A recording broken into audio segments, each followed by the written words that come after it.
Right? Good morning, guys, once again. So, you know that we have started this marketing subject. There's the market behavior and the cost analysis. Okay. So, in this, whatever we have discussed, there's the types of company. Okay. Then the company meaning and the objectives and the goals of the company we have discussed. So, that's what I was telling. So, company, there are a private company and the public company is there. And the public company, the main concentration or the main goals is regarding the service sector.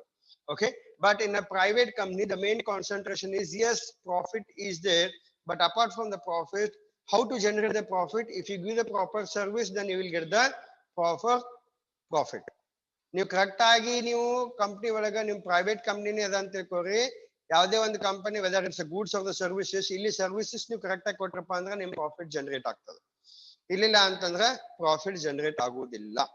This is what we have studied in the previous class. ಅದಕ್ಕೆ ನಾವು ಹೇಳಿದ್ವಿ profit maximisation ಅಂತ ಬಂತು ಇದ್ರೊಳಗೆ ಒಂದು topic. Profit ಅನ್ನ ಹೆಂಗೆ ಹೆಚ್ಚಿಸಬೇಕು, ಪ್ರಾಫಿಟ್ ಅನ್ನ ಹೆಂಗೆ ಹೆಚ್ಚಿಸಬೇಕು ಅಂತಂದ್ರೆ ಬರೀ ಬಿಸ್ನೆಸ್ ನಾವು ಹೆಚ್ಚಿಗೆ ಉತ್ಪಾದನೆ ಮಾಡಿದ್ರೆ ನಮ್ ಪ್ರಾಫಿಟ್ ಜಾಸ್ತಿ ಆಗುದಿಲ್ರಿ. ಉತ್ಪಾದನೆ ಹೆಂಗ್ ಮಾಡ್ತೀವಿ ಅಂತಂದ್ರ ಹೆಂಗ ಬೇಡಿಕೆ ಬರ್ತದ ಹಂಗಂಗ್ ಉತ್ಪಾದನೆ ಮಾಡ್ಲಿಕ್ಕೆ ಸ್ಟಾರ್ಟ್ ಮಾಡ್ತೀವಿ ನಾವು. ಬರೀ ಉತ್ಪಾದನೆ ಮಾಡಿ ಬಿಡುದಿಲ್ಲ. ಅಕಸ್ಮಾತ್ ಬೇಡಿಕೆ ಕಡಿಮೆ ಆಯ್ತಪ್ಪ ಅಂತಂದ್ರೆ ಉತ್ಪಾದನೆ ಮಾಡಿರೋದು ಖರ್ಚು ಹೆಂಗಾಗ್ತದೆ ನೋಡೋಣ, ಖರ್ಚು ವೆಚ್ಚ. ಸೊ ಅದಕ್ಕೆ ಏನದಲ್ಲ, ಯಾವುದೇ ಒಂದು ಕಂಪನಿ ಆಗ್ಲಿ ಪ್ರಾಫಿಟ್ ಅನ್ನ ಜನರೇಟ್ ಮಾಡ್ಬೇಕಾದ್ರೆ first we need to analyse how to improve the production, and we need to go for the bulk production. If bulk production is there, then definitely there's a demand will create in the market. According to the demand, we can able to produce the bulk production.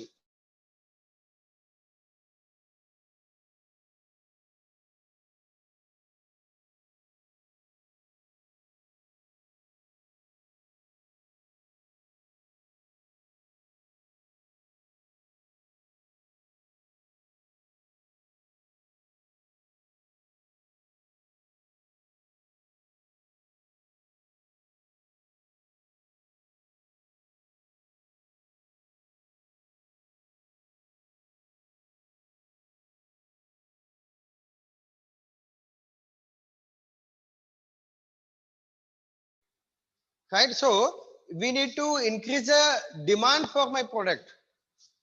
Then we can able to produce the more goods. Now demand ಅನ್ನ create ಮಾಡ್ಬೇಕಾದ್ರೆ ಏನ್ ಮಾಡ್ಬೇಕು? Correct ಆಗಿ service ಕೊಡ್ಬೇಕ್ರಿ. Okay, service ಅನ್ನ correct ಆಗಿ ಕೊಟ್ಟಪ್ಪ ಅಂತ definitely demand create ಆಗ್ತದೆ. ಅದಕ್ಕೆ ಬೇಡಿಕೆ ಜಾಸ್ತಿ ಆಗ್ತದೆ ನೀವು ಕರೆಕ್ಟ್ ಆಗಿ ಸರ್ವಿಸ್ ಕೊಟ್ರಪ್ಪ ಅಂತಂದ್ರೆ. ನೀವು ಕರೆಕ್ಟ್ ಆಗಿ ಸರ್ವಿಸ್ ಕೊಡ್ಲಿಲ್ಲ, ನೀವು ಅವ್ರಿಗೆ ಬೇಕಾಗಿರುವಂತ ಡಿಸೈನ್ ಕ್ರಿಯೇಟ್ ಮಾಡಲಿಲ್ಲ, ನೀವು ಬೇಕಾಗಿರುವಂತ ಟೇಸ್ಟ್ ನೀವು ಕ್ರಿಯೇಟ್ ಮಾಡಲಿಲ್ಲ, ಓಕೆ, ನೀವು ಬೇಕಾಗಿರುವಂತದ್ದು ಒಂದು ಶೇಪ್ ನೀವು ಕ್ರಿಯೇಟ್ ಮಾಡಲಿಲ್ಲ ಅಂತ ಡೆಫಿನೆಟ್ಲಿ ಆ ಪ್ರಾಡಕ್ಟ್ ನ ಡಿಮಾಂಡ್ ಕಡಿಮೆ ಆಗ್ಕೊತಾ ಹೋಗ್ತದೆ. ಸೊ ಆ ಪ್ರಾಡಕ್ಟ್ ಡಿಮಾಂಡ್ ಕಡಿಮೆ ಆಯ್ತಪ್ಪ ಅಂತಂದ್ರೆ ನಿಮ್ ಪ್ರಾಫಿಟ್ ಮ್ಯಾಕ್ಸಿಮೈಸೇಷನ್ ಹೆಂಗ್ ಆಗ್ತದೆ ಹೇಳ್ರಿ? ನಾವು ಬರೀ ಹೆಸರಿಗೆ ಹೇಳ್ತೀನಿ, ಪ್ರಾಫಿಟ್ ಮ್ಯಾಕ್ಸಿಮೈಸೇಷನ್ ಅಂತ.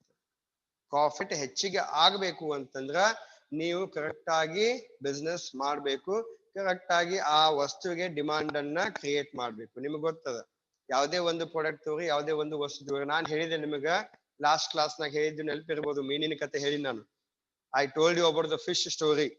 ಸೊ ನೀವು ಮೀನಾ ತಿಂತೀರಿ ಅಂತ ತಿಳ್ಕೋರಿ, ಓಕೆ, ಬಹಳ ಪ್ರೀತಿಯಿಂದ. ತಿನ್ಲಾರ್ದವ್ರು ಬಿಡ್ರಿ, ಬರೇ ನೀವು ಅದನ್ನ ಅರ್ಥ ಮಾಡ್ಕೊಳಕ್ ಪ್ರಯತ್ನ ಮಾಡ್ರಿ. ಆ ಪಿಕ್ಚರ್ ಅನ್ನ ತಲೆಯಲ್ಲಿ ತರ್ಲಿಕ್ಕೆ ಹೋಗ್ಬೇಡ್ರಿ, ಯಪ್ಪ ಯವ್ವ ಬೇಡ. Okay, so if you are love to have the fish, okay, ಆ ಫಿಶ್ ತಿನ್ಬೇಕು ಅಂತಂದ್ರೆ ಫ್ರೆಶ್ ಫಿಶ್ ತಿನ್ಬೇಕಂತ ಮಾಡಿದ್ರೆ ಅಂತ ಅದನ್ನ ಮೀನಾ ಹಿಡಿಬೇಕಾಗ್ತದ. ಓಕೆ, ಆ ಹಿಡಿಲಿಕ್ಕೆ ಪ್ರೊಸೆಸ್ ಅದ. ಏನದ? ಒಂದು ಬಡಗಿ ತಗೊಂಡು ದಾರ ಕೊಟ್ಟು ಅದಕ್ಕೆ ಕೊಂಕಿ ಹಾಕಿ ನೀವು ಮೀನಾ ಹಿಡಿತೀರಿ. ನಾ ಹೇಳಿ ನಿಮಗ. ಓಕೆ, ಸೊ ಬರೀ ಅದನ್ನ ಒಂದೇ ಒಕ್ಕಾಟಿದ್ರೆ ಮೀನ್ ಬರ್ತದನ್ರಿ? ಇಲ್ಲ. ಅದಕ್ಕೆ ಏನ್ ಬೇಕು?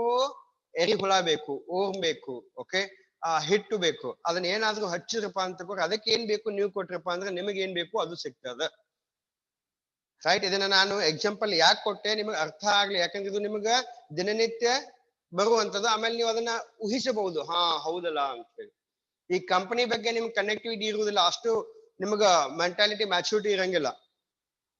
ಸೊ ಹಿಂಗಾಗಿ ಇದನ್ನ ಆ ಒಂದು ಪರ್ಟಿಕ್ಯುಲರ್ ಎಕ್ಸಾಂಪಲ್ ಕೊಟ್ಟೆ, ಇಲ್ಲಿ ನಿಮಗೆ ಸೂಟ್ ಆಗ್ಲಿ ಅಂತ ಹೇಳಿ. ಸೊ ಹಿಂಗೆ ನೀವು ಯಾವ್ದೇ ಒಂದು ಬಿಸ್ನೆಸ್ ಮಾಡ್ರಿ, ನೀವು ಫಾರ್ ಎಕ್ಸಾಂಪಲ್ ನೀವು ಪಾರ್ಲರ್ ಅಂತ ತಿಳ್ಕೋರಿ, ಅವ್ರ ಮೇ ಬಿ ಸ್ವೀಟ್ ಮಾರ್ಟ್ ಅಂತ ತಿಳ್ಕೋರಿ, ವಾಚ್ ಅಂಗಡಿ ತಿಳ್ಕೋರಿ, ಬೇಕಾದ್ ತಗೋರಿ. ನೀವು ಯಾವ್ದೇ ಒಂದು ಬಿಸ್ನೆಸ್ ಹಾಕ್ರಿ, ನೀವು ಕಸ್ಟಮರ್ ಏನ್ ಬೇಕು ನೀವು ಅದನ್ನ ಕೊಟ್ರಪ್ಪ ಅಂತ ತಿಳ್ಕೋರಿ, ನಿಮಗೆ ಏನ್ ಬೇಕು ಅವ್ರು ಕೊಡ್ತಾರೆ. ಫಾರ್ ಎಕ್ಸಾಂಪಲ್ ಬ್ಯೂಟಿ ಪಾರ್ಲರ್ ಹೋಗಿರ್ತೀರಪ್ಪ, ಹುಡುಗಿಯರ್ ಬ್ಯೂಟಿ ಪಾರ್ಲರ್ ಹೋಗ್ತಾರ, ಹುಡುಗರು ಮೆನ್ಸ್ ಪಾರ್ಲರ್ ಅಂತ ಹೇಳ್ತೀವಿ. ಸರ್ ನೀವು ಕಟಿಂಗ್ ಮಾಡ್ರಿ ಅಂತಂದ್ರ ಬಡ ಬಡ ಬಡ ಬಡ ಯಾಕಡೆ ಸರ್ ಮೊದ್ಲ ಬ್ಯಾಸ್ಗೆ ಅದ ರೀ ಕಂಡಪಟ್ಟಿ ಶೆಕಿ ಆಗ್ತದ ನಮ್ ಬಿಜಾಪುರದಾಗ ಯಾಕೆ ತಲೆ ಕೆಡ್ಸೋತೀರಿ ಸಣ್ಣಗೆ ಬೋಳಿಸ್ಬಿಡ್ತೀನಿ ಅಂತಂದ್ರೆ ನನಗೆ ಕೂದ್ಲ ಉದ್ದಬೇಕು ಸ್ಟೈಲ್ ಬೇಕು ಬಿಡು ಅಂತ ಹೇಳ್ತಾರೆ ಹೇ ಸರ್ ನಿಮ್ಗೇನ್ ತೀತದ್ರಿ ಕಂಡಪಟ್ಟಿ ಬಿಸಿಲ ಸರ್ ನಿಮ್ಗೆ ಏನ್ ಗೊತ್ತಾಗದಂತೆ ಬಡ ಬಡ ಬೋಳ್ಸಿದ್ರೆ ಏನ್ ಮಾಡ್ತೀರಿ can you able to go there next time forget it ಯಾ ಅದನ್ನು ಬೇಡಪ್ಪ ನೀ ಏನ್ ಹೇಳಿರಲ್ಲ ಅದ್ರಾಗೆ ಸ್ವಲ್ಪ ಏನಾರ ಬದಲಾವಣೆ ಮಾಡಿದಪ್ಪ ಅಂತಂದ್ರು ನಡೆಯಂಗಿಲ್ಲ ಸರ್ ನೀವು ನಾಲ್ಕೇ ಕೂದ್ಲ ಕಟ್ ಮಾಡ್ರಿ ನಡೀತದ ನೀವ್ ಎಲ್ಲಾ ರೊಕ್ಕ ತಗೋರಿ ಬಟ್ ನಾಲ್ಕೇ ಕೂದ್ಲ ಕಟ್ ಮಾಡ್ರಿ ಅವ ಕಸ್ಟಮರ್ ಹೆಂಗ್ ಹೇಳ್ತಾನ ಹಂಗ್ ಕಟ್ ಮಾಡಿದ ತಗೋರಿ ಮಸ್ತ್ ಆಗೈತೆ ತಗೋ ಇನ್ನೊಂದ್ 20 ರೂಪಾಯಿ ಅಂತ ಹೇಳ್ತೀನಿ this is what I am talking so if you satisfy the customer then definitely you can able to increase the profit guys. If you satisfy the customer then definitely you can able to increase the profit. So we are saying the profit maximization. So wealth maximization also the same. Okay, then later we have discussed about the decision making. So ಇಲ್ಲಿ ನಾವು ಹೇಳಿದ್ವಿ decision making ಅಂದ್ರೆ ಏನು ನಿರ್ದಿಷ್ಟವಾದ ಸಮಯದಲ್ಲಿ ನಿರ್ದಿಷ್ಟವಾದ ನಿರ್ಧಾರವನ್ನು ತಗೊಳ್ಳೋದಕ್ಕೆ ನಾವು ಡಿಸಿಷನ್ ಮೇಕಿಂಗ್ ಅಂತ ಹೇಳ್ತೀವಿ ಒಂದು ಕಂಪನಿ ನಡೆಸಬೇಕಾದ್ರೆ ನಮಗೆ ನಿರ್ಧಾರ ತಗೊಳ್ಳೋದು ಬಹಳ ಮುಖ್ಯ ಅದ ಯಾವುದೇ ಒಂದು ವಿಷಯ ಆಗ್ಲಿ ಸಣ್ಣ ವಿಷಯ ಆಗ್ಲಿ ದೊಡ್ಡ ವಿಷಯ ಆಗ್ಲಿ okay decision is very much important in the business. So based on the requirement and the decision means it doesn't mean that every time you need to give the decision immediately ನಾ ಹೇಳಿದೆ ನಿಮಗೆ okay ನಿರ್ಧಾರ ಒಂದು ವಿಷಯಕ್ಕೂ immediately ನೀವು ನಿರ್ಧಾರ ಕೊಡುವಂಗಿರಂಗಿಲ್ಲ according to the situation we need to act. This is called the management ಅಂತಂದ್ರೆ ಏನ್ರಿ ಸಮಯ ಸಂದರ್ಭ ತಕ್ಕಂತ ನೀವು ಬದಲಾವಣೆ ಆಗ್ತಿರ್ಬೇಕ್ರಿ ಓಕೆ ಸಂದರ್ಭ ಸೀರಿಯಸ್ನೆಸ್ ಇತ್ತಪ್ಪ ಅಂತಕೋರ ನೀವು ಸೀರಿಯಸ್ಲಿಂದ ಇರ್ಬೇಕಾಗ್ತದ ಹಂಗಂತ ತಿಳ್ಕೊಂಡು ನಾನು ಸೀರಿಯಸ್ ಇಂದ ಖಾಯಂ ಇರ್ಕೋತ ಹೋದಪ್ಪ ಅಂತಕೋರ ಅಲ್ಲಿ ಕೆಲಸ ಮಾಡ್ತಾ ಇರುವಂತ ಎಲ್ಲ ವರ್ಕರ್ಸ್ ಎಂಪ್ಲಾಯೀಸ್ ಏನು ಮಾರ ಇವನ್ ಮುಖ ನೋಡಿದ್ರೆ ನಮ್ಗೆ ಕೆಲಸ ಆಗೋದಿಲ್ಲ ಕಂಡಪಟ್ಟು ಯಾವಾಗ ನೋಡ್ತೀವಿ ಅವಾಗ 30 ಗಂಟೆ ಹಾಕೊಂಡ್ ಬರ್ತಾನೆ ಹೆಂಗ್ ಕೆಲಸ ಮಾಡೋದು ಹಂಗಂತ ತಿಳ್ಕೊಂಡು ಖಾಯಂ ನಕ್ಕೋತ ಅಡ್ಡಾಡಿರಪ್ಪ ಅಂತಕೋರ ನೀವ್ ಹೇಳಿದ್ದಕ್ಕೆ ಅವ್ರು ಸೀರಿಯಸ್ನೆಸ್ ತಗೊಳ್ಳೋದಿಲ್ಲ ಸೊ ಅದಕ್ಕೆ ನಾನು ಹೇಳ್ತಾ ಇರೋದು according to the situation we need to act okay ಸನ್ನಿವೇಶ ತಕ್ಕಂತೆ ನಾವು ನಮ್ಮ ಮೂಡಗಳನ್ನು ನಮ್ಮ ಹಾವಭಾವಗಳನ್ನು ಬದಲಾವಣೆ ಮಾಡಬೇಕಾಗ್ತದೆ ಅದೇ ರೀತಿಯಾಗಿ ಡಿಸಿಷನ್ ಕೂಡ ನಿರ್ಧಾರನು ಕೂಡ ಸಮಯ ಸಂದರ್ಭ ತಕ್ಕಂತ ನಮ್ಮ ನಿರ್ಧಾರಗಳನ್ನು ನಾವು ವ್ಯಕ್ತಪಡಿಸಬೇಕಾಗ್ತದೆ ಸರ್ ಇಮಿಡಿಯೇಟ್ ಅಲ್ಲೊಂದು ಬೆಂಕಿ ಎತ್ತದ್ರಿ ಮತ್ ನಾವು ನೀರು ಹೊಡಿಮೋ ಏನ್ ಪೌಡರ್ ಹೊಡಿಮೋ ಏನ್ ಕೆಮಿಕಲ್ ಹೊಡಿಮೋ ಏನ್ ಫೈರ್ ಇದು ಹೊಡಿಮೋ ಸರ್ ಇದು ಬಹಳ ಆಗ್ತಾವ್ರಿ ಐಟಮ್ಸ್ ಗಳು ಬಹಳ ಆಗ್ತಾವ ಹಿಂಗಾಗಿ ಪಟಕ್ನ ನಿರ್ಧಾರ ತಗೊಂಡ್ರೆ ಏನಾರ ಬ್ಲಾಸ್ಟ್ ಆಗ್ತಂದ್ರೆ ಹೆಂಗ್ ಮಾಡ್ತೀರಿ ಅದಕ್ಕೆ ಒಂದ್ ಕೆಲಸ ಮಾಡಮು ಇಮಿಡಿಯೇಟ್ಲಿ ಒಂದ್ ಮೀಟಿಂಗ್ ಮಾಡಕ್ಕೆ ಡಿಸ್ಕಷನ್ ತಗೊಂಡು ಎಲ್ಲಾರ್ದು ಒಪಿನಿಯನ್ ತಗೊಂಡು ನಡೀತದೇನ್ರಿ ನೋ ಅಲ್ಲಿ ಏನಾಗ್ತದ immediately you need to take a quick decision right so ಇದೇ ತರ ಯಾವುದೇ ಒಂದು ಸನ್ನಿವೇಶ ಆಗ್ಲಿ ಯಾವ ಸಂದರ್ಭಕ್ಕೆ ಫಾರ್ ಎಕ್ಸಾಂಪಲ್ ನಾವು ಒಂದು ಬಿಸ್ನೆಸ್ ಹೊಸಾದ್ ಮಾಡ್ಬೇಕಂತ ಮಾಡೀವ್ರಿ ಬೇಡ ಎಕ್ಸ್ಪಾಂಡ್ ಮಾಡ್ಬೇಕಂತ ಮಾಡಿದ್ವಿ ಒಂದು ದೊಡ್ಡದಾಗಿ ಮಾಡ್ಬೇಕಂತ ಮಾಡಿವಿ ಇನ್ನೊಂದ್ ಸ್ವಲ್ಪ ಹೆಚ್ಚಿಗೆ ಮಾಡ್ಬೇಕಂತ ಮಾಡಿವಿ ಸೊ ಇದಕ್ಕ ಸರ್ ಮಾಡ್ಬೇಕಂತ ಮಾಡಿ ಹೆಂಗ್ ಮಾಡೋಣ್ರಿ ಹೌದಾ ಮೊನ್ನೆ ಏನ್ ಹೇಳಿದ್ವಿ ನಾವು ಇಮಿಡಿಯೇಟ್ ಡಿಸಿಷನ್ ತಗೋಬೇಕಂತ ಹೇಳ್ಯಾರ ನಮ್ ಸರ್ ಹಾ ಹೌದಾ ಹೆಚ್ಚಿಗೆ ಮಾಡ್ಬೇಕಾ ಒಂದ್ ಕೆಲಸ ಮಾಡ್ಬಿಡ್ರಿ ಇನ್ನೊಂದ್ ಎಕ್ಸ್ಟ್ರಾ ತಗೊಂಡ್ಬಿಡ್ಕೊಳ್ಳಿ ಅದಕ್ಕೆ ಸ್ಟಾರ್ಟ್ ಮಾಡ್ಬಿಡ್ರಿ plantation construction can it possible no ಅದಕ್ಕೆ ಏನ್ ಮಾಡ್ತೀವಿ ನಾವು we call all the members we call all the team and will plan for that okay how much we can able to expand ಇದಕ್ಕೆ ಎಷ್ಟು ಬಂಡವಾಳ ಆಗ್ತದೆ ಇದಕ್ಕೆ ಎಷ್ಟು ಲೇಬರ್ಸ್ ಬರ್ತಾರೆ ಇದಕ್ಕೆ ನಮಗೆ ಎಷ್ಟು ರಿಸೋರ್ಸಸ್ ಅದ ಇದನ್ನ ನಾವು ಅರ್ಥ ಮಾಡಿಕೊಂಡು ಆಗು ಹೋಗುಗಳನ್ನ ವಿಚಾರ ಮಾಡಿ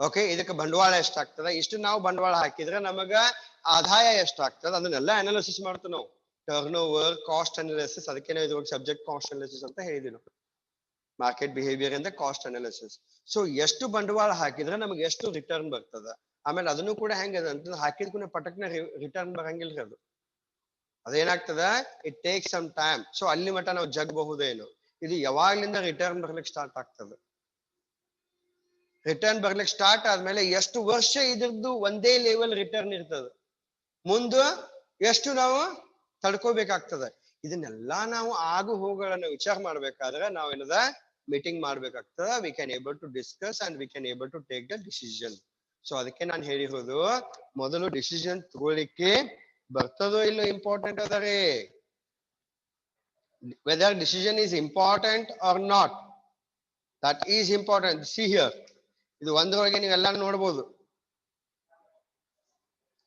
ಕಾಣ್ಲಿಕ್ಕೆ ಎಲ್ಲಾರ್ಗಿ ಕ್ಲಿಯರ್ ಅದರಿ is that clear to all See, I have made it zoom, so it will be more clear to you all and you can able to read it also. ನಿಮಗೆ ಓದಲಿಕ್ಕೂ ಸಾಧ್ಯತೆ ಅದ. ಅರ್ಥ ಆಯ್ತ್ರಿ? ಓ ರೈಟ್. ಸೊ ಇದನ್ನ ಒಂದು ನಾವು complete discussion ಮಾಡಿವಿ. ಇದನ್ನು ಇಂಪಾರ್ಟೆಂಟ್ ಅದ ರೀ. ಇದಕ್ಕ ನಾವು ಸ್ಟೆಪ್ಸ್ 7 ಸ್ಟೆಪ್ಸ್ ಅದಾವ್ರಿ. First, whether the decision is important or not. Identify the decision. ನಿಮಗೆ ಡಿಸಿಷನ್ ಇಂಪಾರ್ಟೆಂಟ್ ಅದಾವೋ ಇಲ್ಲೋ ಅದು ಬಹಳ ಐಡೆಂಟಿಫೈ ಮಾಡ್ಬೇಕ್ರಿ. ಆಮೇಲೆ ಅದಕ್ಕಿಂತ ಮುಂಚೆ ನಾವು ಹೇಳಿದ್ವಿ that is the meaning of the decision. ನಾವು ಹೇಳಿದ್ವಿ ಅದು ಬ್ಲೂ ಕಲರ್ ಇದ್ರೊಳಗೆ ಅದ ನೋಡ್ರಿ, 7 steps of effective decision making. ಅದರ ಕೆಳಗಡೆ ಅದ decision making is a process of making choices and identifying the decision, gathering the information and accessing alternative resources from that. So ಇಲ್ಲಿ ನಿರ್ಧಾರ ಅನ್ನೋದು ಇಂಪಾರ್ಟೆಂಟ್ ಅದ ಇಲ್ಲ ಮೊದಲು ಅದನ್ನು ವಿಚಾರ ಮಾಡಬೇಕು. Whether it is required, the decision is very much important. Then sorry, then the second point is that is a gathering the information. ಆ ಒಂದು ಸಮಸ್ಯೆಗೆ ನಾ ಹೇಳಿದೆ 2 ಪಾಯಿಂಟ್ ಹೇಳಿದೆ ನಾನು. ಏನು, ಒಂದು ಉರಿ ಹತ್ತದ್ರಿ, ಇನ್ನೊಂದು ಬಿಸ್ನೆಸ್ ದೊಡ್ಡದು ಮಾಡೋದದ. ಇವು ಎರಡು ಪಾಯಿಂಟ್ ನಾವು ತಗೊಳ್ಳೋಣ. ನಿಮ್ಗೆ ಗೊತ್ತದ ಲಾಸ್ಟ್ ಟೈಮ್ ನಾನು ನಿಮ್ಗೆ ಎಕ್ಸಾಂಪಲ್ ಕೊಟ್ಟಾಗ ಇದನ್ನ ಹೇಳ್ಬೇಕಾದ್ರೆ ಎಕ್ಸಾಂಪಲ್ ಕೊಟ್ಟಿದ್ದು ನಿಮ್ದು PUC ಮುಗಿದ್ಮೇಲೆ ಅಡ್ಮಿಷನ್ ಏನ್ ಮಾಡ್ಬೇಕು ಅನ್ನೋದು ಆ ನಿರ್ಧಾರಕ್ಕೆ ಬಂದಿದ್ದಿಲ್ಲ. ನೆನಪದೋ ಇಲ್ಲ ಗೊತ್ತಿಲ್ಲ, ರೈಟ್? ಸೊ ಇಲ್ಲಿ ಗ್ಯಾದರ್ ದ ಇನ್ಫಾರ್ಮೇಶನ್. ಇದು ಏನದ, ಉರಿ ಹತ್ತದ್ರಿ, ಇದು ಏನದ, ನಾವು ಎಕ್ಸ್ಪಾಂಡ್ ಮಾಡ್ಲಿಕ್ಕೆ ಬಿಸ್ನೆಸ್. 2 ಸಮಸ್ಯೆಗಳು ಅದಾವ ಇಲ್ಲಿ. ಸೊ ಈ ಸಮಸ್ಯೆಯನ್ನು ಆಲಿಸಬೇಕು. ಈ ಸಮಸ್ಯೆ ಹೌದು ಏನ್ ಇವ್ರು ಇದಕ್ಕೆ ಸಮಸ್ಯೆ ಅಂತ ತಿಳ್ಕೊಂಡಾರು. ಇದನ್ನ ನಾವು ಹೇಳಿಕತ್ತೀವಿ gathering the information to take a decision.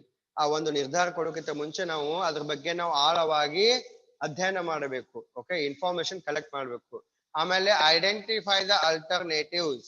Okay, ಇದಕ್ಕೆ ಸಮಸ್ಯೆ ಪರಿಹಾರ ಏನದ, ಇಮಿಡಿಯೇಟ್ಲಿ ಪರಿಹಾರ ಕೊಡಬೇಕು. ಏನು, ಆರಿಸ್ಬೇಕು. ಏನು ಉರಿ ಹತ್ತಿದ ಅದು ಆರಿಸ್ಬೇಕು.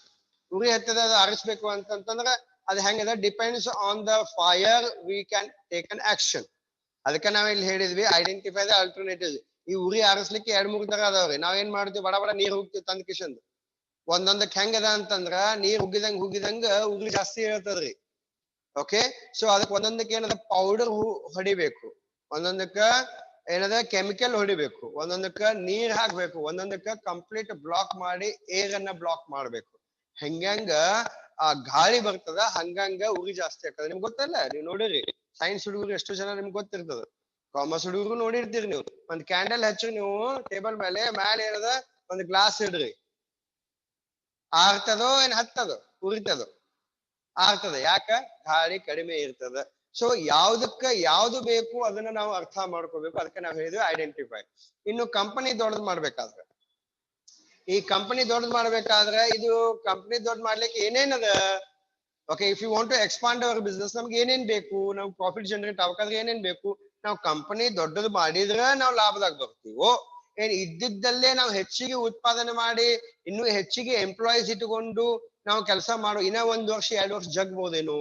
ಕಂಪನಿ ದೊಡ್ಡದು ಮಾಡುದು, ಇನ್ನೊಂದು ಜಾಗ ತಗೊಂಡು ಕಟ್ಸೋದು, ಇದನ್ನ ನಾವು ಅರ್ಥ ಮಾಡ್ಕೊ. ಅದಕ್ಕೆ ನಾನು ಹೇಳಿದೆ ನಿಮ್ಗೆ ಐಡೆಂಟಿಫೈ ದ ಆಲ್ಟರ್ನೇಟಿವ್ಸ್. ಯಾವ್ದು ಮಾಡಿದ್ರು ಒಳ್ಳೇದದ ಅದನ್ನ ನಾವು ತಿಳ್ಕೊಬೇಕು. ಓಕೆ, ವೇದ ಎವಿಡೆನ್ಸ್ ಅಂತ ಹೇಳಿದ್ವಿ. ವೇದ ಎವಿಡೆನ್ಸ್ ಅಂತಂದ್ರ ಅದಕ್ಕ ನಿರ್ದಿಷ್ಟವಾದ ಆಧಾರಿತವಾದ ನಮಗೇನದ ನಮ್ ಕಡೆ ಆಲ್ಟರ್ನೇಟಿವ್ಸ್ ಐಡಿಯಾಸ್ ಇಟ್ಕೋಬೇಕು. ಆಧಾರಿತವಾಗಿ ಹಿಂಗ್ ಮಾಡಿದ್ರೆ ಹಿಂಗ ಆಗ್ತದ್ರಿ, ಯಾಕಂದ್ರೆ ನಾ ಇಂತ ನೋಡೀನ್ರಿ, ಇದಕ್ಕೆ ನಾವು ಏನ್ ಹೇಳ್ತೀವಿ, ಎವಿಡೆನ್ಸ್ ಅಂತ. ರೈಟ್? ಅದೇ ತರ choose among the alternatives. Okay, ನಾನ್ ನಿಮಗೆ ಈ ಚೂಸ್ ಅಮಾಂಗ್ ದ ಆಲ್ಟರ್ನೇಟಿವ್ಸ್ ಒಂದು ಸಬ್ಜೆಕ್ಟ್ ಆ ಒಂದು ಶಬ್ದ ಬಂದಾಗ ನಾನ್ ನಿಮಗೆ ಹೇಳಿದೆ ದಟ್ ಇಸ್ ಅಪಾರ್ಚುನಿಟಿ ಕಾಸ್ಟ್ ಅಂತ ಹೇಳಿ. ನೀವು ಆಲ್ಮೋಸ್ಟ್ ಎಲ್ಲಾ ಕಾಮರ್ಸ್ ಹುಡುಗರು ನೀವು ಕಲ್ತಿರ್ತೀರಿ. That is an opportunity cost. What do you mean by that opportunity cost? Opportunity cost is nothing but which you can able to sacrifice the best alternative. Which you can sacrifice the best alternative. ಅಂದ್ರೇನು, ನೀವು ಯಾವ್ದು ಒಂದು ಒಳ್ಳೆ ಅವಕಾಶಗಳನ್ನು ಬಿಟ್ಟು ಕೊಡ್ತೀರಲ್ಲ ಅದಕ್ಕೆ ನಾವು opportunity cost ಅಂತ ಹೇಳ್ತೀವಿ. This is what, right? So ಇಲ್ಲಿ ನಿಮ್ ಕಡೆ ಅಲ್ಟರ್ನೇಟಿವ್ ಇರ್ಬೇಕ್ರಿ. ಇದು ಮಾಡಿದ್ರೆ ಹಂಗ, ಇದು ಮಾಡಿದ್ರೆ ಒಂದೇ ಒಂದು ನಿರ್ಧಾರ ತಗೊಂಡ್ಬಂದ್ರೆ ನಡೆಯಂಗಿಲ್ಲ. ಸರ್ 2-3 ಅದಾವ ನನ್ನ ಕಡೆ ಆಪ್ಷನ್, ಯಾವ್ದು ಬೇಕು? ಈಗ ನೀವು ಅರ್ಬಿ ತಗೊಳಿಕ್ ಹೋಗಿರ್ತೀರಿ, ಇದೊಂದು ಅರ್ಬಿ ಕೊಡ್ತಾರೆ ಸರ್, ಒಂದು ಚೆಕ್ಸ್ ಹಂಗಿ ಕೊಡ್ರಿ ನೀಲಿ. Okay, blue colour check shirt ಕೊಡ್ರಿ. ಓಕೆ, ಅವ ಒಂದ್ ಕೊಡ್ತಾನ ಬ್ಲೂ ಕಲರ್ ಚೆಕ್ಸ್, ನಿನಗೆ ಬೇಕಾಗಿದ್ದ ಅದೇ ತಗೊಂಡ್ ಹೋಗ್ಬಿಟ್ರೆ ಮುಗಿದ್ ಹೋಗ್ತದೆ. ಇಲ್ರಿ ಮತ್ ಬೇರೆ ಯಾವ್ದಾರ ತಗೋಸ್ರಿ, 4-5 ಐಟಮ್ ತಗೋಸ್ತಾನವ, ಅದ್ರೊಳಗೆ ಫಸ್ಟ್ ಏನ್ ತಗೋಸಲ್ಲ ಅದನ್ನೇ ತಗೋತೀರಿ. ಯಾವಾಗ ಅದನ್ನೇ ತಗೋತೀರಿ, ಅದಕ್ಕೆ ಬೇರೆ ನಾವು ಕಂಪೇರ್ ಮಾಡಿ ನೋಡ್ತೀವಿ, ಯಾವ್ದು ಒಳ್ಳೇದ್ ಕಾಣ್ತದೆ, ಯಾವ್ದು ಚಲೋ ಅದ, ಯಾವ್ದು ಕ್ವಾಲಿಟಿ ಅದ, ಯಾವ್ದು ಬ್ರ್ಯಾಂಡ್ ಅದ, ಇದನ್ನೆಲ್ಲಾ ನಾವು ಅನಾಲಿಸಿಸ್ ಮಾಡ್ತೀವಿ. ಅದಕ್ಕೆ ನಾವು ಹೇಳ್ತೀವಿ choose among the best alternatives. ನಿರ್ಧಾರ ತಗೋಬೇಕಾದ್ರೆ 2-3 ನಿರ್ಧಾರ ಇರಬೇಕು, ಅದ್ರೊಳಗೆ ಬೆಸ್ಟ್ ಯಾವ್ದದ ಅದನ್ನ ತಗೋತೀವಿ. ಆಮೇಲೆ ಟೇಕ್ ಆಕ್ಷನ್ ಅಂದ್ರೆ immediately we can able to take an action. ಆಮೇಲೆ ಆಕ್ಷನ್ ತಗೊಂಡು ಅಲ್ಲಿಗೆ ಬಿಡಂಗಿಲ್ಲ, ಅದ್ರ ಮುಂದೆ ನಾವೇನ್ ಮಾಡ್ತೀವಿ, ರಿವ್ಯೂ ಯುವರ್ ಡಿಸಿಷನ್. ಸೊ ನೀವು ತಗೊಂಡಿರುವಂತ ನಿರ್ಧಾರ ಕರೆಕ್ಟ್ ಆಗಿ ಹೊಂಟದೋ ಇಲ್ಲೋ, ಕರೆಕ್ಟ್ ಆಗಿ ಪಾಲಿಸ್ಲಿಕ್ಕತ್ತಾರೋ ಇಲ್ಲೋ, ನೀವು ನಿರ್ಧಾರ ತಗೊಂಡಿದ್ದಕ್ಕೆ ಇನ್ನೊಬ್ಬರಿಗೆ ಲಾಭ ಆಗ್ಲಿಕ್ಕತ್ತದೋ ಇಲ್ಲೋ, ಇದನ್ನ ನಾವು ಏನ್ ಮಾಡ್ತೀವಿ, ಅನಾಲಿಸಿಸ್ ಮಾಡ್ತೀವಿ. ಸೊ ಇದಕ್ಕೆ ನಾವು ಹೇಳಿದ್ವಿ 7 steps of effective decision making ಅಂತ ಹೇಳಿ. ಓಕೆ, ಈಗ ಅವೆಲ್ಲ ಏನ್ ಪಾಯಿಂಟ್ ಅದಾವಲ್ರಿ, ಆ ಪಾಯಿಂಟ್ ಎಕ್ಸ್ಪ್ಲನೇಷನ್ ನಾವು ಇಲ್ಲೇ ಕೊಟ್ಟೇವಿ. Identify the decision making, gathering the alternatives,